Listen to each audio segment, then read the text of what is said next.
Bonjour à toutes et à tous, dans cette vidéo je vais vous montrer un moyen très facile pour faire du outpainting dans ComfyUI. Je vais partir avec un workflow extrêmement simple, c'est celui qu'on obtient lorsque l'on clique sur Load Default et j'ai juste adapté la taille, j'ai mis du 768 par 768 car je travaille avec un modèle issu de la version 1.5 Cyberrealistic V33.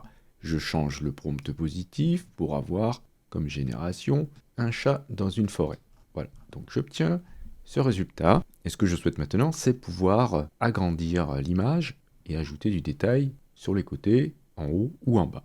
Donc ce que je vais faire, c'est que je vais mettre ici, et c'est déjà fait, le seed sur fixed, car je vais devoir ajouter des nœuds pour faire en sorte d'ajouter donc de l'espace, mais après la génération de cette image. Alors je pourrais faire un workflow qui me permet d'ajouter de l'espace à partir de n'importe quelle image, mais là ce que je souhaite c'est déjà générer l'image et ensuite ajouter de l'espace. Donc là il va falloir que à ce niveau-là, je tire un lien et que j'aille chercher un nœud qui s'appelle, alors je vais faire search et je vais taper pad.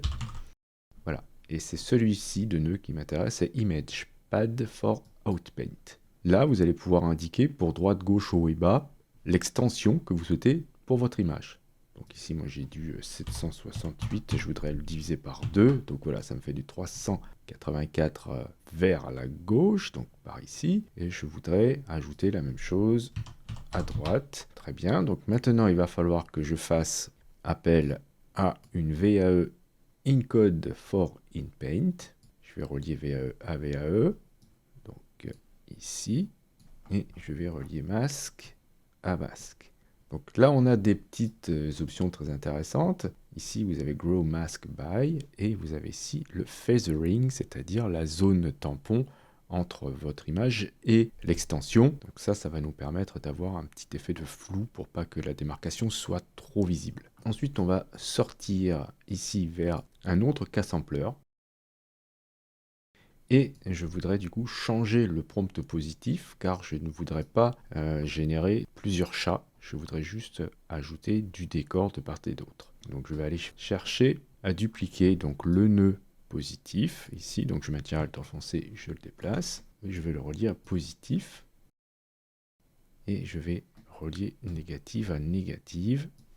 En ce qui concerne le modèle, je vais devoir le changer aussi. Il me faut un modèle adapté à l'inpainting. Donc je vais dupliquer ce nœud, le nœud du checkpoint. Je vais relier clip à clip, VAE à VAE. Ce sera plus logique de le mettre là. Et modèle à modèle. Donc ici, je vais aller chercher un modèle dédié à l'inpainting. Donc ici, j'ai trouvé Cyberrealistic V33 Inpainting. Ensuite, qu'est-ce qu'on doit faire? Eh bien, on doit sortir ici avec une VAE décode, bien sûr, qu'on va relier à VAE du checkpoint, et on va sortir avec une save image ou un preview image, c'est à vous de voir. Donc ce qu'on va faire ici, c'est donc utiliser cette image qui a déjà été générée, vu que j'ai mis ici fixed, c'est-à-dire qu'elle ne va pas être recalculée normalement, ou en tout cas peut-être pas les fois d'après, et je vais ensuite passer ici sur ce nœud qui va m'agrandir l'image de 384 pixels à gauche et à droite, et vous avez le nouveau décor qui sera appliqué à partir de ce prompt. Donc je vais l'adapter, je vais juste indiquer qu'il s'agit d'une forêt. Je vais lancer un rendu et ensuite on ira modifier si nécessaire le feathering et le grow mask by. Vous voyez ici, je n'ai pas eu besoin de recalculer la première image car elle a déjà été faite et j'obtiens un résultat comme ça qui est un petit peu flou.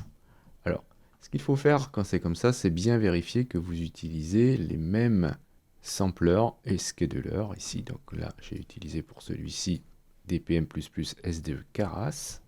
Et je vais aussi augmenter le CFJ pour le InPaint. Donc ici, j'avais mis 6, je vais le doubler. Je vais mettre ici 12. Et on va voir ce que ça donne maintenant.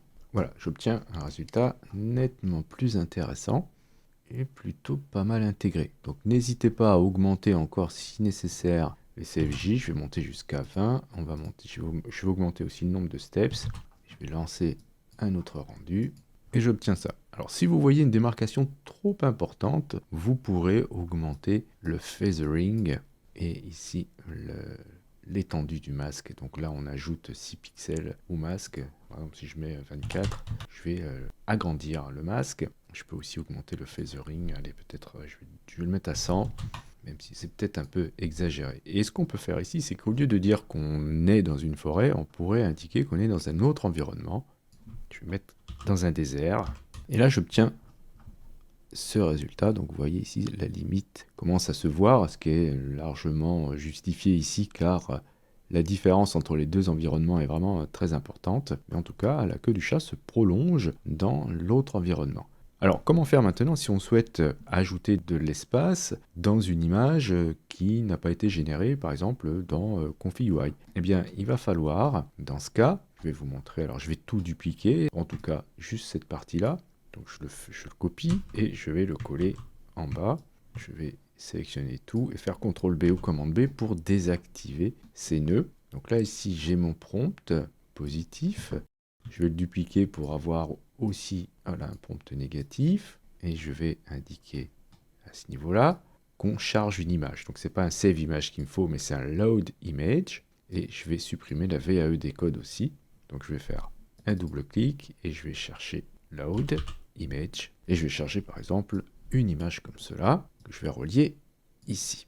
Donc c'est tout simple, hein. J'ai juste en fait une image qui est envoyé dans le pad image for outpainting. On indique ici donc l'espace que l'on souhaite ajouter. On gère le feathering. Je vais peut-être le remettre à une valeur un peu plus convenable. On modifie aussi ici l'extension du masque et on indique dans les prompts ce qu'il faut.